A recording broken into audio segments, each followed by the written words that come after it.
Mitch McConnell says he's healthy enough to work. A Supreme Court justice reports his private jet trips. And Taylor Swift makes a big announcement.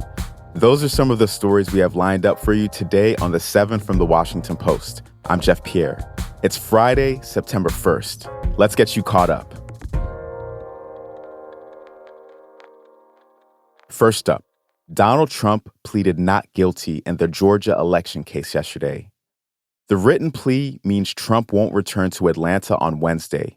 That's when arraignment hearings for him and 18 co-defendants are scheduled.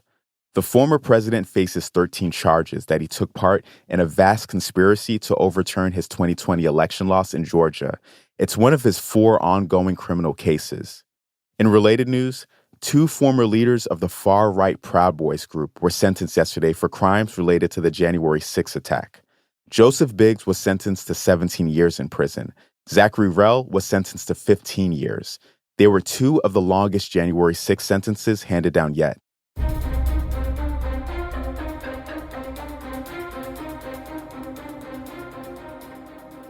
Number 2, Mitch McConnell released a letter saying he's medically cleared to work.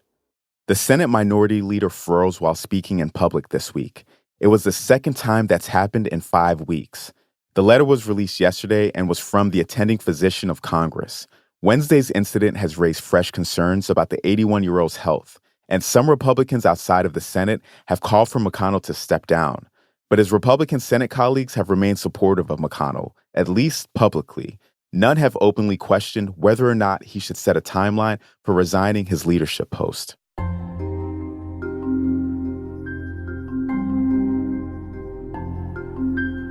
Number 3, Supreme Court Justice Clarence Thomas reported 3 trips on a private jet. Thomas's latest financial disclosure was released yesterday. It confirmed that the trips were made in 2022 and that the plane belonged to billionaire Republican donor Harlan Crow. It also revealed the businessman's purchase of 3 properties from the justice's family years earlier. Revelations this year about Thomas's luxury vacations and travel funded by Crow have sparked calls for tougher ethics rules for the court. Democrats and outside legal experts say disclosure requirements for travel and gifts need to be strengthened.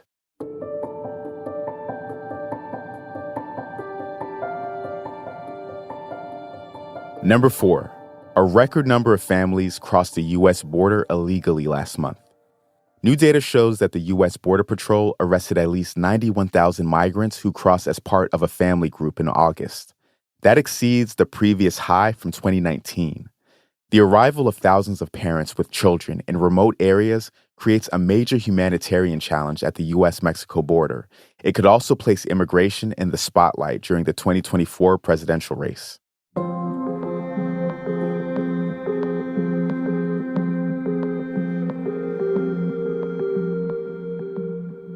Number 5, the nation's schools are short of 100,000 mental health staff. Schools face shortages of counselors, psychologists, social workers, and therapists, and all of these shortages have worsened since the coronavirus pandemic began. This is happening during an ongoing student mental health crisis. Demand for help is hugely exceeding supply, even as providers try to find ways to address the emergency. Some universities are expanding counseling programs, hoping to produce more graduates. Schools are hiring interns and trainees, and some states are offering scholarships to lure students into mental health professions. But the need is immediate and widespread, and services often are not.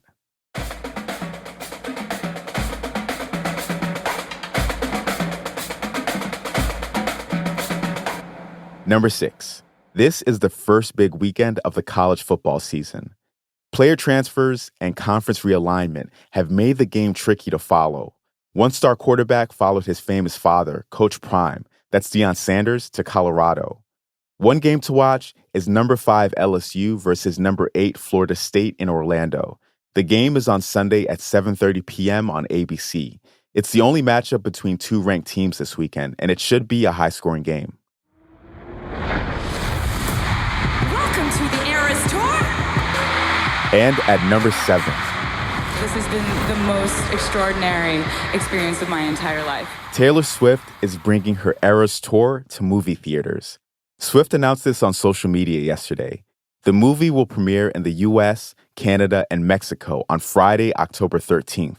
That's a reference to Swift's lucky number. The movie will give fans a chance to experience or relive her record-breaking tour. Tickets cost $19.89 for adults. That's a reference to Swift's 1989 album, which she's re-recorded and is releasing again in October. And tickets for children and seniors will be $13.13. AMC began selling tickets yesterday, but brace yourself. The theater chain warned of delays and site crashes due to anticipated demand.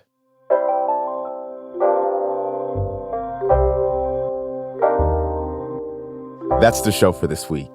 The assistant producer of The Seven is Taylor White.